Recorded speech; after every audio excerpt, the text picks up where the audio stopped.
Estamos de volta com o Jogo do Poder com o ex-governador do Rio Grande do Sul, Tarso Genro, contando com a presença do jornalista Cid Benjamin. Governador, a última pesquisa do Datafolha dá conta de que a presidente Dilma encontra no seu pior momento de aprovação 65% de desaprovação, apenas 10% aí ainda acham o governo dela razoável, bom e ótimo. Como é que o senhor vê? O senhor acha que tem volta esse processo? O senhor acha que há espaço para ela se recuperar? E se há espaço, esse espaço depende exclusivamente da recuperação da economia, é isso? Eu acho que a economia tem muita influência, mas no caso concreto da presidenta Dilma não é predominantemente a questão da economia que pode recuperar. É a capacidade do governo fazer política. É a capacidade da presidenta reunir diversos atores políticos de toda a sociedade, encaminhar prioridades e discutir temas de fundo para a sociedade brasileira. Todas essas medidas que foram tomadas pelo governo da presidenta Dilma, tanto as medidas negativas como as positivas, sempre foram medidas tiradas de um baú que nem sabe, que a sociedade não sabe qual é esse baú. E nem o partido. O partido, por exemplo, jamais foi consultado a respeito dessas medidas, né, de austeridade que a presidenta está tomando. Então eu acho que para o governo se recuperar, e acho que pode se recuperar, a presidenta teria que abrir, né, fazer um diálogo social ampliado muito forte, muito sincero com as distintas forças e classes sociais e tirar medidas políticas decorrentes dessa relação. E teria que, na minha opinião também, modificar o ajuste.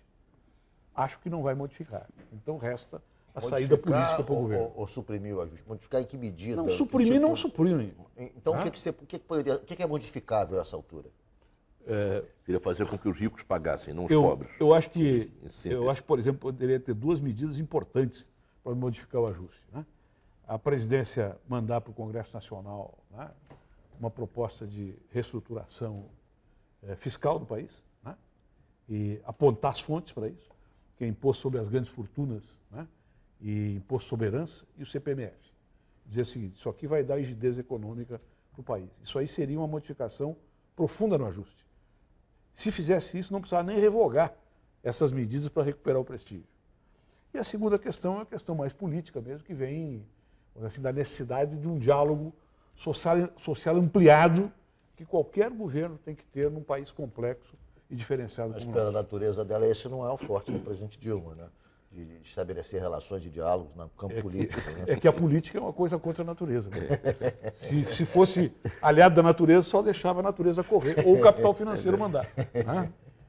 Tasso, essas recentes críticas do Lula poderiam ser vistas como uma certa tentativa de se afastar, desligar sua imagem da imagem do governo Dilma, já de olho na disputa de 2018? Não, o Lula é um político muito inteligente, experiente, esperto. Ele não prega prego sem estopa. Quer dizer, quando ele diz algo, ele não é uma coisa refletida.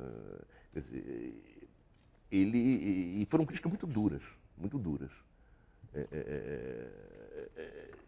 Eu acho que é uma tentativa de mudar os rumos do governo.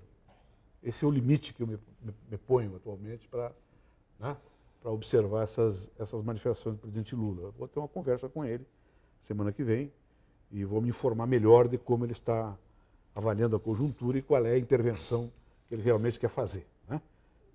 E que produto quer retirar dessa intervenção. Mas eu acho que o objetivo dele foi uma tentativa forte, né, meia intensa, até demais, quem sabe, para tentar mudar os rumos do governo. Acho que não vai mudar. Você está descrente em relação à mudança dos rumos do Estou. governo. E qual seria, então, que previsão você faz daqui até 2018 para esse governo? Eu acho que nós temos que ajudar o governo a manter a estabilidade política do país, manter a estabilidade econômica do país, governar com as limitações que estão dadas por esse ajuste, para o governo terminar com dignidade. Esse é o programa máximo que eu acho que nós somos capazes de implementar como partido, né, que integra a base do governo. Não é pouco ter como meta o governo terminar seu mandato com dignidade? Para quem despertou tantas esperanças? Nas atuais circunstâncias, talvez seja até uma utopia. Mas seria também uma utopia imaginar no retorno do presidente Lula em 2018? Eu acho que o Lula não tem uma definição sobre isso ainda, sinceramente. E acho que este cerco que está sendo feito contra o presidente Lula, que é um cerco que movimenta já uma parte do Estado como Estado de exceção, né? Quando se discrimina um grupo político, uma comunidade política, e se discrimina um indivíduo da ordem jurídica, e ele passa a ser especialmente investigado e visualizado por um determinado poder, seja um poder de polícia, seja um poder jurisdicional, inicia um estado de exceção. É assim que começou com Mussolini, é assim que começou com Hitler. E isso está sendo feito hoje em relação ao PT e ao presidente Lula. Então eu acho que o Lula está na expectativa ainda de como vai se caminhar até que ponto essa a questão. mídia tem um papel nisso, impactando, influenciando as posições, inclusive, do judiciário? Um impacto extraordinário. A mídia hoje no Brasil, a grande mídia, o que eu chamo de grande mídia, na verdade, é uma facção política do país. Eu acho que o partido dominante hoje no país é um partido composto por essa grande mídia, por quadros políticos de vários partidos políticos, por um setor da alta burocracia estatal, né, que condensa um grande debate no chamado Instituto Millennium, que fornece a agenda dessa disputa, né? É isso que controla o país hoje, a informação no país, controla a agenda política do país e controla o debate, inclusive, pelo poder de comunicação que tem.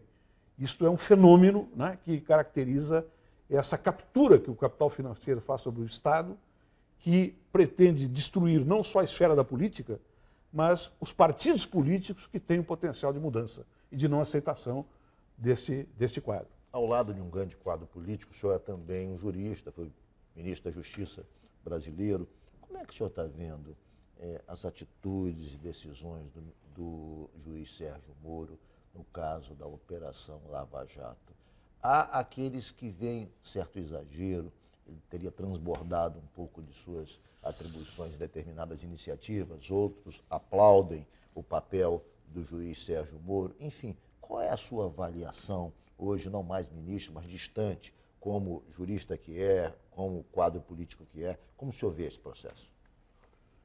Olha, eu vou me esquivar, por enquanto, dessa pergunta, por um motivo muito concreto. Eu estou começando a participar de um grupo de debate de juristas que está examinando esta questão, né? E de outra parte, porque antes disso também teria que ser examinado o papel que a Polícia Federal está tendo nisso, né? Vou apenas citar um fato que me deixou perplexo. A Odebrecht comunica que os seus escritórios, os seus advogados, foram invadidos e de lá retiraram provas e estratégias da defesa. Que a Polícia Federal fez isso. Eu reluto em acreditar que a minha Polícia Federal, que eu conheço, tenha feito isso. Porque isso aí é de uma grosseria e é o início de uma exceção. É uma ilegalidade, inclusive. Não é isso? Uma ilegalidade brutal. O